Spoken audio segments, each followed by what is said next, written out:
രചന, Rini, Hubert,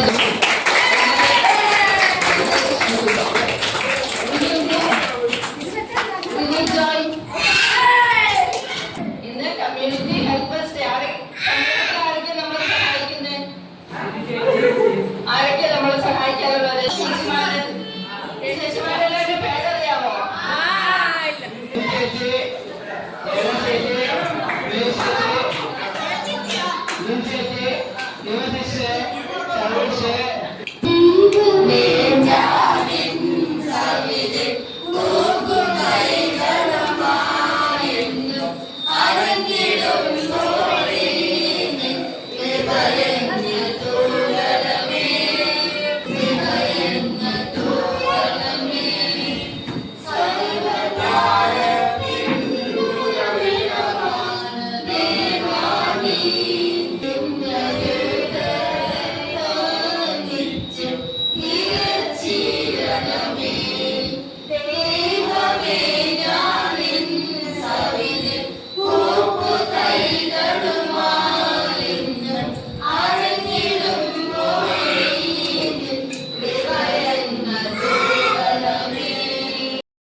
ബഹുമാനപ്പെട്ട sister Teresa Mary, Shobhita Mary, സ്നേഹമുള്ള Mercy ചേച്ചി, രചന, റീനി, മിനി ചേച്ചി, ജോയ്, ഹ്യൂബർട്ട്, സ്നേഹമുള്ള അധ്യാപകരെ, സ്നേഹമുള്ള കുഞ്ഞുമക്കളെ,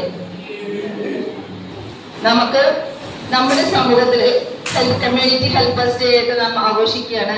പ്രത്യേകിച്ച് വിമലാദേ സ്പെഷ്യൽ സ്കൂളിലെ ഹെൽപ്പേഴ്സ് ഡേ ആയിട്ട് നാം ആഘോഷിക്കുന്നു. നമ്മുടെ സമൂഹത്തില് നമ്മൾ ജീവിക്കണമെങ്കിൽ നമുക്ക് ഒറ്റയ്ക്ക് ജീവിക്കാൻ പറ്റുമോ? ഇല്ല. നമ്മളൊരു സമൂഹത്തിൽ ലോകത്തിൽ ജീവിക്കുമ്പോൾ പലതരത്തിലുള്ള വ്യക്തികളുടെ സഹായം നമുക്ക് ആവശ്യമാണ്, അല്ലേ? ഒരുപാട് പേരുടെ സേവനം ഉണ്ടെങ്കിൽ നമുക്ക് ജീവിക്കാൻ പറ്റത്തുള്ളൂ, അല്ലേ? അല്ലാതെ നമുക്ക് ഒറ്റയ്ക്ക് ജീവിക്കാനായിട്ട് സാധിക്കത്തില്ല. നമ്മുടെ വിമലാദേ സ്കൂളില് നമുക്ക് ടീച്ചർമാരുണ്ട്, സിസ്റ്റർമാരുണ്ട്, പിന്നെ നിങ്ങളെ സഹായിക്കുന്ന ചേച്ചിമാരുണ്ട്, വണ്ടിയെടുക്കാൻ വേണ്ടി ഹ്യൂബർട്ടുകളുണ്ട്, ജോലിയുണ്ട്, എല്ലാവരും ഉണ്ട്, അല്ലേ?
ഇതെന്തോ ഭയങ്കരമായിട്ട് എൻ്റെ ജീവിതത്തിലെ ഏറ്റവും വലിയൊരു നല്ലൊരു ഓർമ്മയായിട്ട് ഞാനത് സൂക്ഷിക്കുകയാണ്.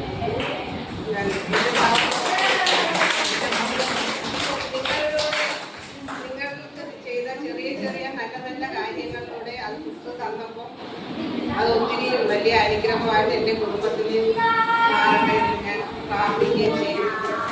സന്തോഷമുണ്ട്. ഈ ഒരു ആദ്യ ചടങ്ങിൽ സിസ്റ്റർ ഞങ്ങളെ ഓർത്ത് ഈ ഒരു ദിവസം ഞങ്ങൾക്കായിട്ട് ഞാൻ വന്നപ്പോൾ തന്നെ ഒത്തിരി സന്തോഷം. ഞാൻ വരുന്നപ്പോൾ തന്നെ കിച്ചൺ ഓരോ സാധനങ്ങളൊക്കെ ആക്കി എല്ലാം ആയിരുന്നു. ഒത്തിരി സന്തോഷം. ഞാൻ വിശ്വസിച്ചിട്ടേ ഇല്ല. ടീച്ചേഴ്സ് എല്ലാം കഴിഞ്ഞു പോയിട്ട് എനിക്ക് ഒരു ഇതുമില്ലായിരുന്നു. പിന്നെ ഇന്നലെ രാത്രി വിളിച്ചിട്ട് പറഞ്ഞ്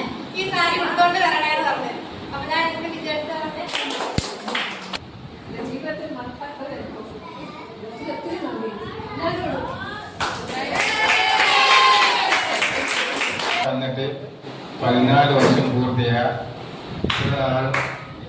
ഈ ആദ്യമായിട്ടാണ് ഈ ഒരു സംഭവം നടന്നത്. എനിക്ക് വളരെ വളരെ മാറട്ടെ ലിറ്റിൽ മെർസിസുണ്ടോട് ഞാൻ വളരെ നന്ദിയുണ്ട്. ഇത് എനിക്ക് ഈ ജോലി കിട്ടിയത് എൻ്റെ ഒരു കൂട്ടുകാരൻ പറഞ്ഞു നിനക്കൊരു സ്കൂളിലുണ്ട് നീ പോവാറുണ്ട്. ഇപ്പം നന്ദി പറഞ്ഞ് പ്രിൻസിപ്പാളിനോട് നമ്മുടെ സഹോദര സിസ്റ്ററിനോട് വളരെ നന്ദിയുണ്ട്. ഇന്ന് എൽബസ് ഡേ ആണ്. നീ രാവിലെ കാണണം. ഞാൻ സിസ്റ്റർ പറഞ്ഞു അമ്മയ്ക്ക് ബ്രേക്ക്ഫാസ്റ്റ് കൊടുത്തിട്ട് വരാം സിസ്റ്റർ. അങ്ങനെ വന്നു. ഇല്ലാത്ത യാതൊരു ഉണ്ടാവുമെന്ന് ഞാൻ വിചാരിച്ചില്ല. എല്ലാവർക്കും നന്ദി പറയുന്നു. Thank you.